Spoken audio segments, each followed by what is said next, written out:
Hello guys, आप सभी का स्वागत है आपके अपने YouTube channel mathematics teaching centre पर। दोस्तों, मैं हूं कन्हैया कुमार। एक बार फिर से आप जो मेरे पीछे क्वेश्चन देख रहे हैं, ये भी आपको चक्रवृद्धि ब्याज अर्थात कंपाउंड इंटरेस्ट, जिसको हम लोग शॉर्ट में सीआई कहते हैं, उसी के सीरीज का क्वेश्चन है। आपको सीनियर कंपटीशन एग्जाम में और जूनियर सब में भी ऐसा देखने को मिलेगा, ठीक है ना।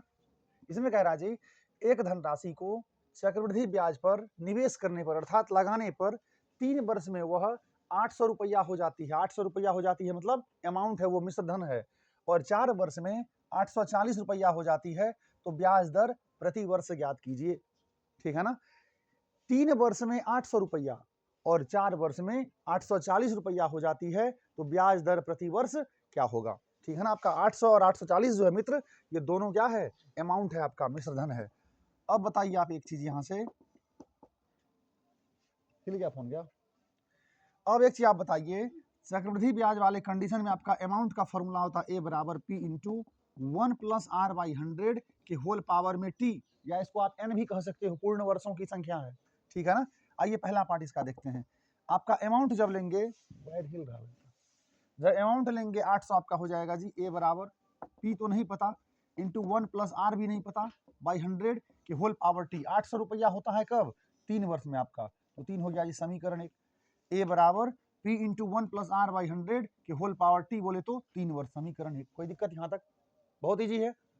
आइए इसी का जब दूसरा पार्ट देखें, फिर से आपका इसमें हो जाएगा जी ए बराबर मतलब 840 बराबर P into 1 plus R by 100 के होल पावर टी। टी मतलब 840 कितने वर्ष में हुआ, 4 वर्ष में, तो आपका 4 हो गया, ये हो गया समीकरण 2। ए बराबर P into 1 plus R by 100 की होल पावर टी। टी मतलब 4 वर्ष में होता था 840 और 3 वर्ष में होता था 800। ये आपका हो गया जी समीकरण 2। अब बताइए, आपका यहाँ है 1 प्लस आर बाई 100 के होल पावर 3, यहाँ है 1 प्लस आर बाई 100 के होल पावर 4। बड़ा ये न हुआ, हमको क्या करना है भाई, समीकरण 2 में इक्वेशन 2 में इक्वेशन 1 से डिवाइड करना है, ठीक है ना। यहाँ लिखेंगे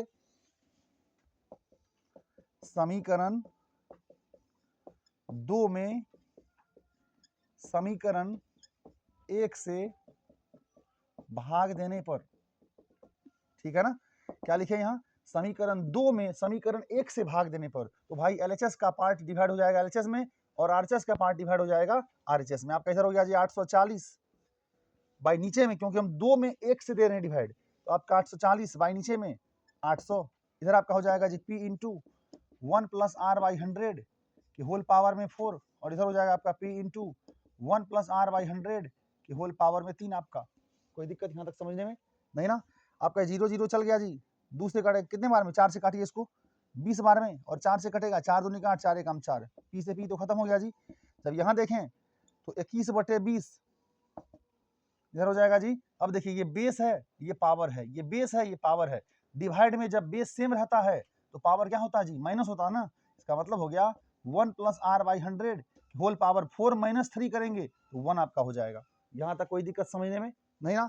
जब इसके आगे देखें यहाँ, तो आपका हो जाएगा जी 21/20 तो है ही, 21/20। अब बताइए, पावर 1 रखने से कोई फर्क पड़ेगा इसमें नहीं ना, तो क्या बच गया इधर 1 प्लस आर बाई 100। आप 1 को एलएचएस की तरफ लेके आ जाइए तो -1 हो जाएगा ना। इधर आपका आर बाई 100 तो है ही। अब बताइए, जब यहाँ भिन्न का घटाव करिएगा, 21 माइनस 20 1/20 हो जाएगा, इतना तो पता होगा जी शॉर्ट, बराबर आपका हो गया r/100।